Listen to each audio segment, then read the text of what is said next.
Bismillahirrahmanirrahim. Assalamualaikum warahmatullahi wabarakatuh. Alhamdulillahirabbil alamin. Assalatu wassalamu ala asrafil anbiya'i wal mursalin sayyidina wa maulana Muhammadin wa ala alihi wa sahbihi ajmain. Amma ba'du. Yang pertama dahulu, saya berharap kalian semua dalam keadaan sehat walafiat. Pertama-tama izinkan saya memperkenalkan diri. Nama saya adalah Muhammad Iqbal.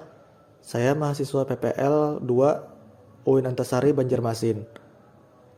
Mungkin untuk beberapa pertemuan ke depan saya akan mengajar kalian yaitu tentang materi akidah akhlak kelas 7. Jadi untuk kelas 7 saya mengajar 2 kelas, yaitu kelas 7A dan kelas 7B di MTS Al-Ikhwan. Jadi untuk tujuan pembelajaran pada kesempatan ini adalah saya berharap kalian bisa menjelaskan tentang akidah Islam dan menyebutkan dasar-dasar akidah Islam dengan benar. Yang kedua, menyebutkan dan menjelaskan manfaat berakidah Islam dengan baik dan benar. Dan yang ketiga, menerapkan perilaku berakidah Islam dengan baik dan benar dalam kehidupan sehari-hari. Nah, kita masuk ke materinya dulu ya adik-adik sekalian.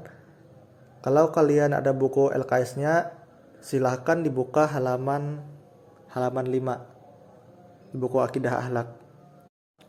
Nah, secara bahasa, kata akidah berasal dari aqada ya aqidu aqidatun, yang artinya adalah ikatan, keyakinan atau perjanjian.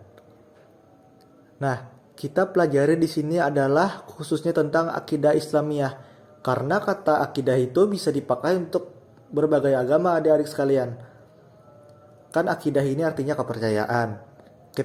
Kita sebut saja kepercayaan itu juga ada kepercayaan Kristen, kepercayaan Hindu, kepercayaan Buddha, dan lain-lain sebagainya. Nah, akidah yang kita pelajari ini adalah akidah yang benar, dan kita wajib untuk meyakini ini sepenuh hati kita tanpa ada keraguan sedikit pun. Dan seharusnya orang yang berakidah Islam itu karena dia percaya seharusnya memberikan pengaruh dalam kehidupan sehari-harinya. Misalkan saja kita tahu bahwa Allah adalah Tuhan semesta alam.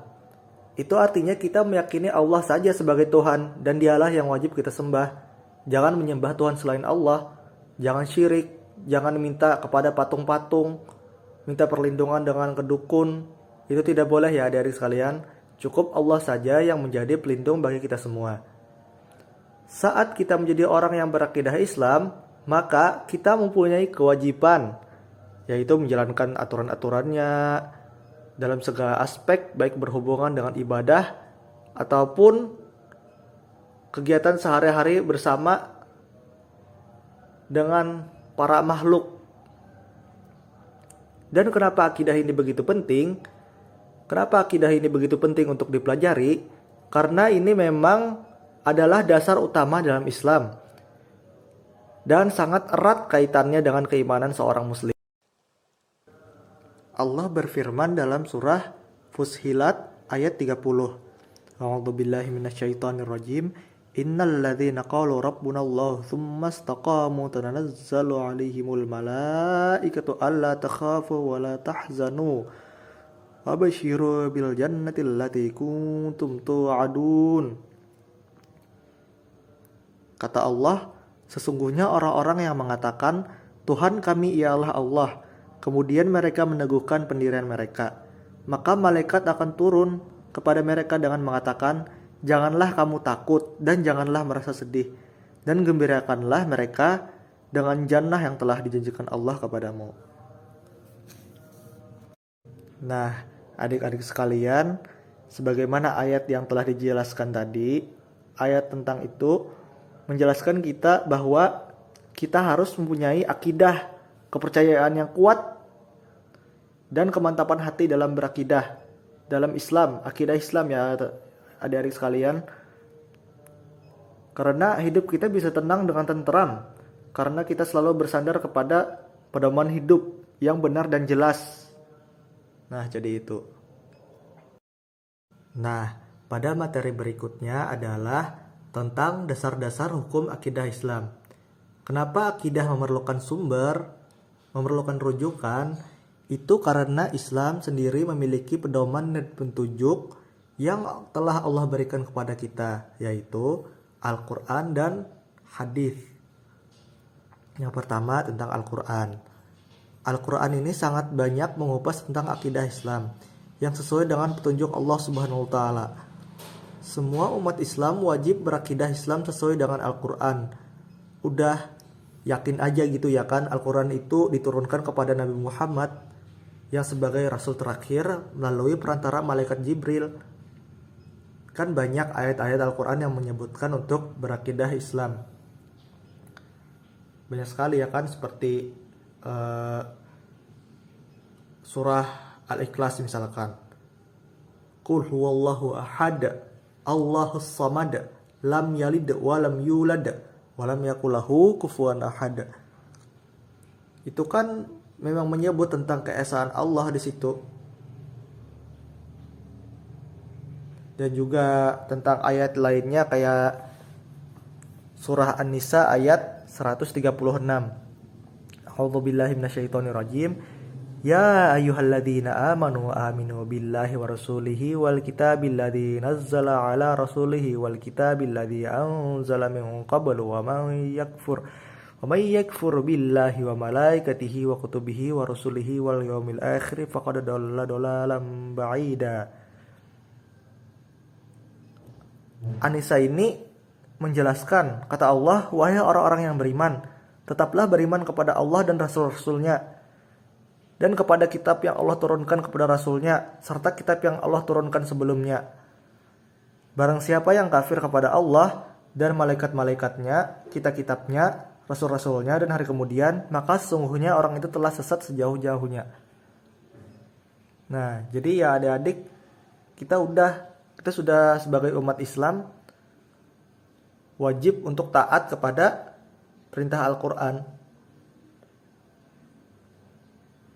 Kalau masalah ayat sih mungkin sangat banyak kalau tentang keimanan. Tapi yang penting terlebih dahulu adik-adik sudah mengetahui tentang Al-Quran sebagai dasar hukum pertama dalam Islam.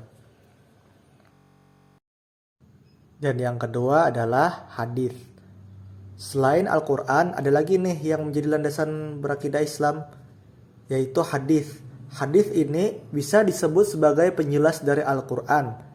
Hal-hal yang sifatnya umum seperti menjelaskan bagaimana cara sholat, bagaimana cara mempraktekkan akhlak dalam kehidupan sehari-hari Nabi Muhammad.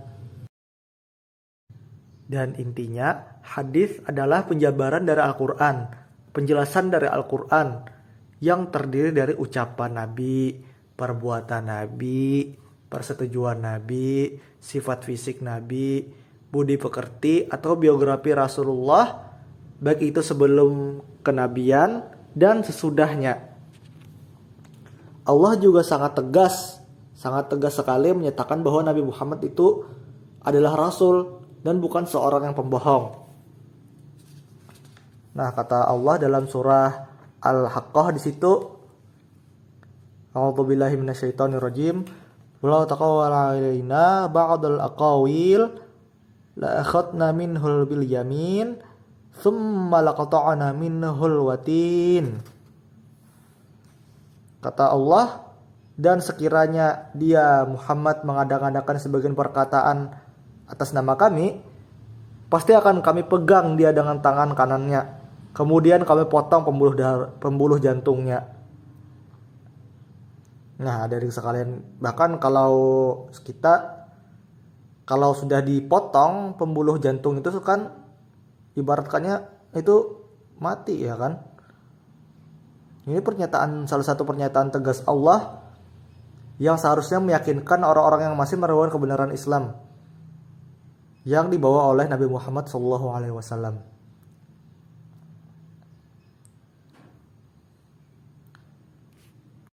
Bahkan adik-adik sekalian, sebelum Nabi Muhammad diangkat menjadi Rasul, Satu, seisi kota Mekah itu tahu bahwa Nabi itu adalah orang yang paling baik akhlaknya. Dan tidak pernah sekalipun beliau berbohong. Dan beliau sangat terkenal akan kejujurannya. Hanya saja ketika Nabi sudah menyampaikan bahwa ia adalah seorang Nabi, orang-orang Mekah justru menolak beliau. Dan juga ada orang-orang ahli kitab yang seharusnya mereka mengenal Nabi Muhammad seperti mereka mengenal anak mereka sendiri. Padahal mereka itu seharusnya udah tahu gitu ya kan, tapi nggak mau beriman. Nah, tapi alhamdulillah meskipun begitu tetap ada orang-orang yang mau beriman kepada Nabi Muhammad SAW. Nabi Muhammad bahkan tidak sama sekali memaksa dalam berdakwah. Bahkan efeknya sampai kepada kita sekarang, kita tidak pernah bertemu dengan Nabi secara langsung, tapi kita beriman kepada Nabi. Kita ucapkan sholawat kepada Nabi setiap kita sholat. Dan itu menurut saya adalah hal yang sangat wajib kita untuk disyukuri. Jadi kembali kepada pembahasan utama, bahwa hadis adalah rujukan yang wajib kita jadikan sebagai sandaran dan sumber dasar hukum akidah Islam setelah Al-Quran. Contohnya, kan di situ ada hadis Nabi di halaman 9. Hadis Nabi, kata Nabi, iman itu adalah engkau beriman kepada Allah, para malaikatnya, kitab-kitabnya, rasul-rasulnya, hari akhir, dan engkau beriman kepada ketentuan qadar Allah yang baik dan buruk. Nah, jadi itu.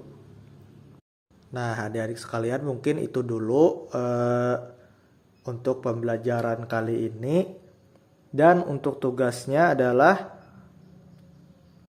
buatlah contoh penerapan berakidah Islam dengan baik dalam kehidupan sehari-hari dengan bahasa kalian masing-masing. Nah, itu adalah tugas kalian teman-teman. Silahkan kalian cukup tulis saja di komentar YouTube bawah ini. Kalian tulis itu sebagai bahan penilaian pada pertemuan kita pada hari ini.